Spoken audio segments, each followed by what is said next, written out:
ନାଇଁ ନାଇଁ ନାଇଁ ଜମ ଏଠି ମଡର୍ନ ନାହିଁ କି ସ୍ୱର୍ଗପୁରଟା ବି ମଡର୍ନ ନାହିଁ। ସ୍ୱର୍ଗପୁର ଯାହା ଥିଲା ସେଇଆ ଅଛି। ଜମ ଜମ ଅଛନ୍ତି ସେଠି ଜମ ମଡର୍ନ ନାହାନ୍ତି। ସତ୍ୟବାନ ସାବିତ୍ରୀ ଦି ଜଣ ମଡର୍ନ ହେଇଯାଇଛନ୍ତି। ସେମାନେ ସ୍ୱର୍ଗକୁ ଯାଇକିରି କ'ଣ ସବୁ କରିଛନ୍ତି କେମିତି ସାବିତ୍ରୀ ଫେରେଇ ଆଣିଛନ୍ତି। ସେତେବେଳେ ତ ମାନେ ସତ୍ୟଯୁଗ ଥିଲା ସେ ଫେରେଇକି ଆଣିଥିଲେ। ଏବେ ସେ କେମିତି ଆଣିଛନ୍ତି ସେଇଟାକୁ ଦେଖା ହେଇଛି। ସତ୍ୟବାନଙ୍କୁ ମୋର କାହାଣୀ ଅନୁସାରେ ଲେଖକ ଯାହା ଲେଖିଥିଲେ ତେଲ କଡ଼େଇରେ ପକେଇବାର ଥିଲା କିନ୍ତୁ ସାବିତ୍ରୀ ପକେଇବାକୁ ଦେଇନାହାନ୍ତି ନେଇକି ପଳେଇ ଆସିଛନ୍ତି ଆଉ। ସାବିତ୍ରୀ ଟାଣି ଟାଣି ନେଉଛି କିନ୍ତୁ ଆପଣ ଅନେଇକି ରହିଛନ୍ତି କ'ଣ ଜମ ହେଇକି ଏଠି କିଛି କରିପାରିବେ? ନାଇଁ ନାଇଁ ମୁଁ ଟାଣୁଛି ଆପଣମାନଙ୍କୁ ଦେଖାଯାଉନି। ପ୍ରକୃତରେ ସତ୍ୟବାନଙ୍କୁ ସାବିତ୍ରୀ କପଟରେ ନେଇଯାଉଛନ୍ତି।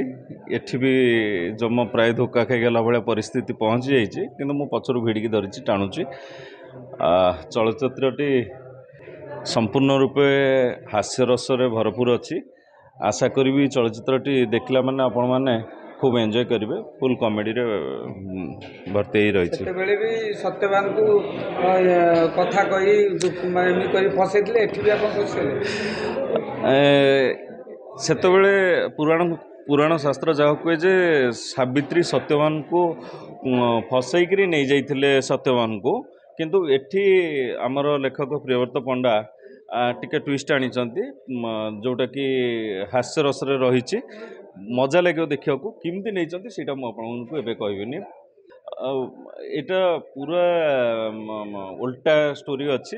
ସାବିତ୍ରୀ ସତ୍ୟବାନଙ୍କୁ ଆଣିବା ପାଇଁ ସ୍ୱର୍ଗପୁରକୁ ପଳେଇ ଯାଇଛନ୍ତି। ସେଠି ସେ ତାଙ୍କର ବୁଦ୍ଧିବଳ ପ୍ରୟୋଗ କରିକିରି ଜମଙ୍କ ପାଖରୁ ଛଡ଼େଇକି ଆଣିଛନ୍ତି। କେମିତି ଆଣିଛନ୍ତି ସେଟା ଆମେ 25 ତାରିଖ ବେଟର ହେବ। ରବିବାର ଦିନ ସନ୍ଧ୍ୟା 6:30 ବେଳେ ଦେଖିଲେ ଡିଟେଲ୍ସ ଜାଣିଲେ ବେଟର ହେବ। ବହୁତ ସୁନ୍ଦର କାହାଣୀ ଅଛି। ନାଇଁ ନାଇଁ ନାଇଁ ଜମ ଏଠି ମଡର୍ନ ନାହିଁ କି ସ୍ୱର୍ଗପୁରଟା ବି ମଡର୍ନ ନାହିଁ। ସ୍ୱର୍ଗପୁର ଯାହା ଥିଲା ସେଇଆ ଅଛି। ଜମ ଜମ ଅଛନ୍ତି ସେଠି ଜମ ମଡର୍ନ ନାହାନ୍ତି। ସତ୍ୟବାନ ସାବିତ୍ରୀ ଦି ଜଣ ମଡର୍ନ ହେଇଯାଇଛନ୍ତି। ସେମାନେ ସ୍ୱର୍ଗକୁ ଯାଇକିରି କ'ଣ ସବୁ କରିଛନ୍ତି କେମିତି ସାବିତ୍ରୀ ଫେରେଇ ଆଣିଛନ୍ତି।